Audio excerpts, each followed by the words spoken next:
오늘 우리에게 주시는 하나님의 말씀은 신약성경 베드로전서 1장 13절에서 25절의 말씀입니다. 신약성경 377쪽에 있는 베드로전서 1장 13절에서 25절의 말씀입니다. 하나님의 말씀을 받들어 읽겠습니다.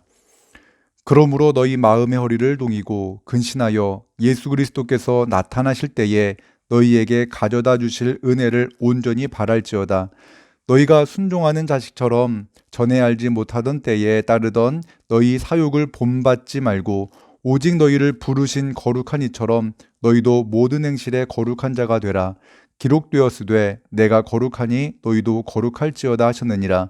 외모로 보시지 않고 각 사람의 행위대로 심판하시는 일을 너희가 아버지라 부른즉 너희가 나그네로 있을 때를 두려움으로 지내라. 너희가 알거니와 너희 조상이 물려준 헛된 행실에서 대속함을 받은 것은 은이나 금같이 없어질 것으로 된 것이 아니요 오직 흠없고 점없는 어린 양 같은 그리스도의 보배로운 피로 된 것이니라. 그는 창세전부터 미리 알린 바 되시니나 이 말세에 너희를 위하여 나타내신 바 되었으니 너희는 그를 죽은 자 가운데서 살리시고 영광을 주신 하나님을 그리스도로 말미암아 믿는 자니 너희 믿음과 소망이 하나님께 있게 하셨느니라. 너희가 진리를 순종함으로 너희 영혼을 깨끗하게 하여 거짓이 없이 형제를 사랑하기에 이르렀으니 마음으로 뜨겁게 서로 사랑하라. 너희가 거듭난 것은 썩어질 씨로 된 것이 아니요 썩지 아니할 씨로 된 것이니 살아있고 항상 있는 하나님의 말씀으로 되었느니라. 그러므로 모든 육체는 풀과 같고 그 모든 영광은 풀의 꽃과 같으니 풀은 마르고 꽃은 떨어지되 오직 주의 말씀은 세세토록 있도다 하셨으니 너희에게 전한 복음이 곧 이 말씀이니라. 아멘. 오늘 이 본문의 말씀으로 오늘 우리에게 필요한 은혜라는 제목으로 하나님의 말씀을 나누겠습니다. 여러분은 베드로의 인생 이야기 중 가장 인상적인 장면이 무엇인가요? 베드로는 예수님을 만난 후 그분의 무릎 아래에 엎드려 주여 나를 떠나소서 나는 죄인이로소이다 고백했습니다. 주님께서 나를 따르라는 말씀을 하시자 베드로는 모든 것을 버려두고 주님을 따릅니다. 예수님께서 제자들에게 너희는 나를 누구라 하느냐 물으셨습니다. 다른 제자들은 무슨 말을 어떻게 할까 고민하고 있을 때 그는 망설임 없이 주는 그리스도시요 살아계신 하나님의 아들입니다 라고 고백합니다. 주님께서 베드로가 자신을 배신하실 거라 말씀하시자 그는 이렇게 말합니다. 누가복음 22장에서 주여 내가 주와 함께 오게도 죽는 데에도 가기를 각오하였습니다. 그는 죽어도 주님을 부인하지 않겠다고 큰 소리쳤습니다. 하지만 얼마 지나지 않아 베드로는 대제사장의 여종 앞에서 나는 예수님을 모른다며 3번이나 부인했습니다. 그리고 밖에 나가 통곡합니다. 베드로는 자신의 생각을 망설이지 않고 표현하는 데 익숙합니다. 그의 생각을 행동으로 옮기는 데 빠른 그런 다혈질의 사람이었습니다. 복음서에 기록된 베드로의 모습은 골목대장 기질이 다분한 그런 사람이었다는 것을 볼 수 있습니다. 그런데 그 자신감 넘쳤던 베드로는 십자가의 죽음 앞에서 완전히 무너집니다. 그리고 그의 인생은 부활하신 예수님을 만난 후 완전히 변화됩니다. 베드로는 새로운 사람으로 거듭났습니다. 누구든지 그리스도 안에 있으면 새로운 피조물이라는 말씀처럼 부활하신 예수 그리스도를 만난 베드로는 새로운 존재가 되었습니다. 그는 담대한 믿음의 소유자였으나 자신을 내세우지 않는 예수 그리스도의 종으로 거듭났습니다. 그는 오직 예수 그리스도를 높였고 죽음 앞에서도 담대했습니다. 사도행전 15장에는 할례받지 않은 유대인도 구원을 받을 수 있느냐 없느냐라는 주제로 열띤 토론이 벌어지는 장면이 나옵니다. 모세의 율법에 기록된 할례와 구원의 문제는 유대인에게는 매우 중요했습니다. 많은 변론이 오고 갔으나 합의점은 찾기 어려워 보입니다. 바로 그때 베드로가 일어나 말을 합니다. 사도행전 15장 7절에서 11절의 말씀입니다. 많은 변론이 있은 후에 베드로가 일어나 말하되 형제들아 너희도 알거니와 하나님이 이방인들로 내 입에서 복음의 말씀을 들어 믿게 하시려고 오래전부터 너희 가운데서 나를 택하시고 또 마음을 아시는 하나님이 우리에게와 같이 그들에게도 성령을 주어 증언하시고 믿음으로 그들의 마음을 깨끗이 하사 그들이나 우리나 차별하지 아니하셨느니라. 그런데 지금 너희가 어찌하여 하나님을 시험하여 우리 조상과 우리도 능히 매지 못하던 멍에를 제자들의 목에 두려느냐. 그러나 우리는 그들이 우리와 동일하게 주 예수의 은혜로 구원받은 줄을 믿노라 하니라. 예수님을 믿는 유대인들을 향해 베드로는 이렇게 말합니다. 형제 여러분, 이방인들도 우리와 동일하게 주 예수의 은혜로 구원받았습니다. 베드로의 자상한 목소리가 느껴지십니까? 누가복음 22장에서 자신은 절대로 예수님을 부인하지 않을 거라고 외쳤던 그 목소리와는 사뭇 다르게 들립니다. 그 이유가 무엇일까요? 그 이유는 그의 인생이 예수 그리스도의 사랑으로 말미암아 예수 그리스도의 은혜로 말미암아 완전히 변했기 때문입니다. 사도행전 15장 이후 베드로의 삶에 대한 이야기는 더 이상 나오지 않습니다. 그러니까 베드로 전서가 기록되기 전까지 약 10년 동안 베드로에게는 어떠한 변화가 일어났었을까요? 오늘 본문은 바로 그것을 아주 잘 보여주는 말씀입니다. 베드로는 예수 그리스도를 믿는다는 이유로 고난당하는 그리스도인들에게 편지를 썼습니다. 오늘 우리가 읽은 본문에서는 크게 두 가지 메시지를 발견할 수 있습니다. 첫째로 베드로는 모든 행실에 거룩한 자가 되라고 성도들을 권면하고 있습니다. 13절에서 16절의 말씀입니다.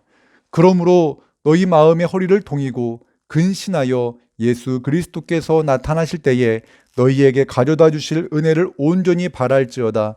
너희가 순종하는 자식처럼 전에 알지 못할 때에 따르던 너희 사욕을 본받지 말고 오직 너희를 부르신 거룩한 이처럼 너희도 모든 행실에 거룩한 자가 되라. 기록되었으되 내가 거룩하니 너희도 거룩할지어다 하셨느니라. 베드로는 고난당하는 성도들에게 어떤 기준을 요구합니까? 너희를 부르신 거룩한 이처럼 너희도 모든 행실에 거룩한 자가 되라고 말하고 있습니다. 우리가 예수님처럼 거룩한 삶을 살아갈 수 있겠습니까? 이것이 가능하다고 생각합니까? 베드로는 너무나 어려운 기준을 제시하며 성도들의 변화를 촉구하고 있습니다. 두 번째로 베드로는 마음으로 뜨겁게 서로 사랑하라고 권면하고 있습니다. 22절의 말씀입니다. 너희가 진리를 순종함으로 너희 영혼을 깨끗하게 하여 거짓이 없이 형제를 사랑하기에 이르렀으니 마음으로 뜨겁게 서로 사랑하라. 베드로는 성도들을 향하여 마음으로부터 뜨겁게 서로 사랑하라고 명합니다. 여기서 말하는 서로 사랑해야 될 대상, 그 대상은 우리에게 호의를 가진 사람만을 가리키지 않습니다. 때로는 나를 핍박하고 나에게 모진 말을 하는 그 누군가를 포함하고 있습니다. 나를 핍박하는 사람을 사랑하는 것이 가능합니까? 베드로처럼 죽음의 깊은 절망 속에서 부활하신 예수님을 직접 만나고 손으로 주님을 만지고 눈으로 부활하신 예수님을 목격한 사도라면 가능할지도 모르겠습니다. 하지만 지금 이 편지를 읽고 있는 그들과 우리는 눈으로 예수님을 보지 못했습니다. 그런데 어떻게 이렇게 차원 높은 거룩과 사랑을 요구하고 있습니까? 베드로의 요구는 부당하게 느껴집니다. 예수 그리스도의 사도가 거룩한 삶을 살지 못하는 우리를 책망하는 것처럼 느껴지는 것이 사실입니다.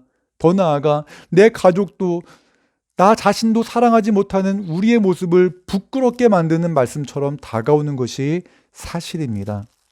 하지만 베드로는 우리를 정죄하려고 이 서신을 쓴 것이 아닙니다. 베드로는 자신의 힘과 의지로 거룩하게 살 수 없고 자신의 능력으로는 사랑할 수도 없다는 것을 직접 경험한 사람입니다. 우리 모두는 자신의 노력으로 거룩한 삶을 살아갈 수 없습니다. 우리는 거룩한 삶을 살기 위해서 위로부터 내려온 은혜가 있어야지만 거룩한 삶을 살아갈 수 있습니다. 본문 18절에서 19절의 말씀입니다.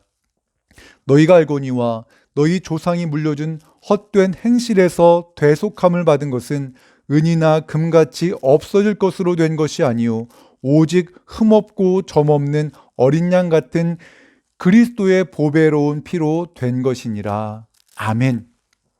첫사람 아담의 범죄로 인해 우리를 올가매고 있는 죄의 사슬에서 벗어날 수 있는 유일한 길은 예수 그리스도의 십자가 보혈을 의지하는 것입니다. 우리가 하나님의 자녀다운 거룩한 삶을 살기 위해서 우리는 그리스도의 보혈을 의지해야만 합니다. 우리는 예수님께 가까이 가면 됩니다. 거룩한 그리스도의 보혈을 의지할 때 우리는 거룩한 삶을 살아갈 힘을 얻게 됩니다. 마음으로 뜨겁게 사랑하는 것도 마찬가지입니다. 23절의 말씀입니다. 너희가 거듭난 것은 썩어질 씨로 된 것이 아니요 썩지 아니할 씨로 된 것이니 살아있고 항상 있는 하나님의 말씀으로 되었느니라. 아멘. 우리는 자신을 사랑하지 않는 사람을 사랑할 수 없습니다. 아무리 마음을 고쳐먹고 노력을 해도 그를 사랑할 수가 없습니다. 하지만 우리가 하나님의 말씀, 즉 썩지 않는 하나님의 말씀을 날마다 섭취할 때 우리의 연약함을 초월하는 하나님의 크신 사랑을 소유할 수 있습니다. 누군가를 사랑할 수 있는 힘을 얻게 됩니다. 그렇습니다. 베드로는 거룩하게 살기 위해 또한 사랑하기 위해 먼저 하나님의 크고 놀라운 은혜를 경험하라고 우리에게 권면하고 있습니다.